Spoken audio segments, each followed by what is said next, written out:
जय श्री नारायण सब भक्तों को। जय शंकर की।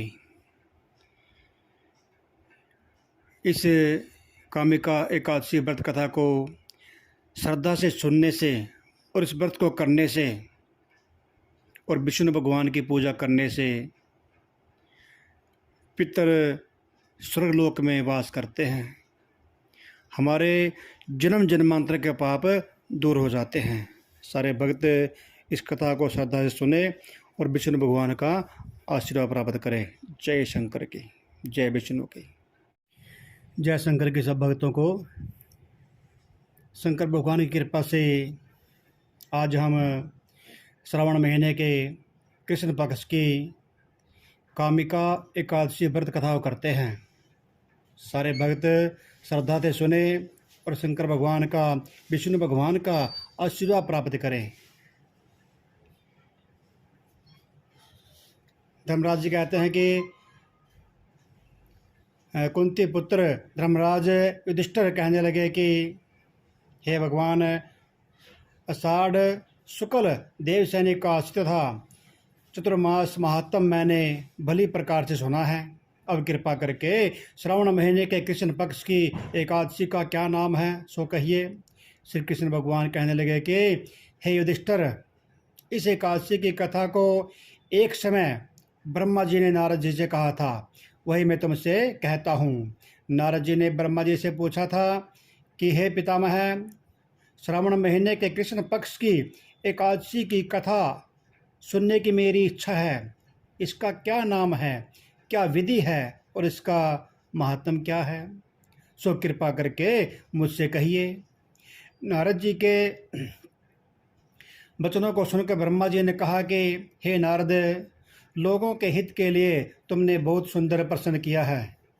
श्रावण महीने के कृष्ण पक्ष की एकादशी का नाम कामिका एकादशी है। इसके सुनने मात्र से वाजपेय यज्ञ का फल प्राप्त हो जाता है। इस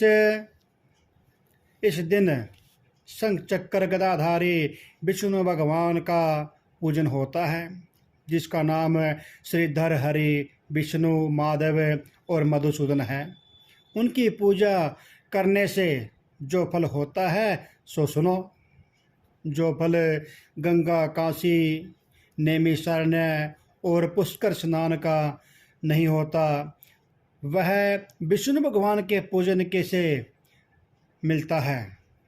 जो फल सूर्य व चंद्र ग्रहण पर कुरुक्षेत्र में और काशी जी में स्नान करने से, समुद्र वन सहित पृथ्वी का दान करने से, सिंह राशि में के बृहस्पति में गोदावरी और गंडकी नदी में स्नान करने से भी प्राप्त नहीं होता, वह भगवान के पूजन से मिल जाता है।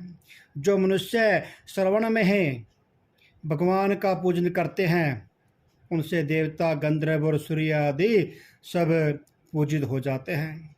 अतः पापों से डरने वाले मनुष्य को कामिका एकादशी का व्रत और विष्णु भगवान का पूजन करना चाहिए। पाप रूपी कीचड़ में फंसे हुए और संसार रूपी समुद्र में डूबे हुए मनुष्य को कामिका एकादशी का व्रत और विष्णु भगवान का पूजन, अश्वमेध यज्ञ करना चाहिए। इससे बढ़कर पापों का नाश का कोई उपाय नहीं है। हे नारद, स्वयं भगवान ने यही कहा है कि कामिका व्रत से जीव को योनि को प्राप्त नहीं होता है।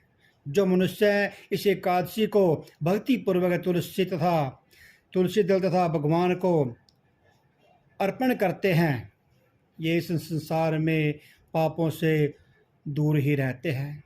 श्री विष्णु भगवान रत्न, मोती, मणि तथा आभूषण आदि से इतने प्रसन्न नहीं होते जितने तुलसी दल से होते हैं। तुलसी दल पूजन का फल 4 भार चांदी और 1 भार स्वर्ण के दान के बराबर होता है। हे नारद जी, मैं स्वयं भगवान की अति प्रिय तुलसी की सदैव नमस्कार करता हूँ। तुलसी के वृक्ष को सिंचने से मनुष्य की सब यातनाएं नष्ट हो जाती हैं। दर्शन मात्र से सब पाप नष्ट हो जाते हैं और स्पर्श से मनुष्य पवित्र हो जाता है। कामिका एकादशी की रात्रि को दीपदान तथा जागरण के फल का महात्म चित्रगुप्त भी नहीं कह सकते हैं। जो इस एकादशी की रात्रि को भगवान के मंदिर में दीपक जलाते हैं, उसके पितर स्वर्गलोक में अमृत पान करते जाते हैं, तथा जो घी या तेल का दीपक जलाते हैं, वे 100 करोड़ दीपकों से प्रकाशित होकर सूर्यलोक में जाते हैं। ब्रह्मा जी कहते हैं कि हे नारद, ब्रह्महत्या तथा भ्रूहत्या आदि पापों को नष्ट करने वाले इस कामिका एकादशी का व्रत मनुष्य को यत्न के साथ करना चाहिए। कामिका एकादशी का व्रत के महात्म को श्रद्धा से पढ़ने और सुनने वाला मनुष्य सब पापों से छूटकर विष्णु लोक में जाता है। बोल विष्णु भगवान की जय। एकादशी महात्म की जय।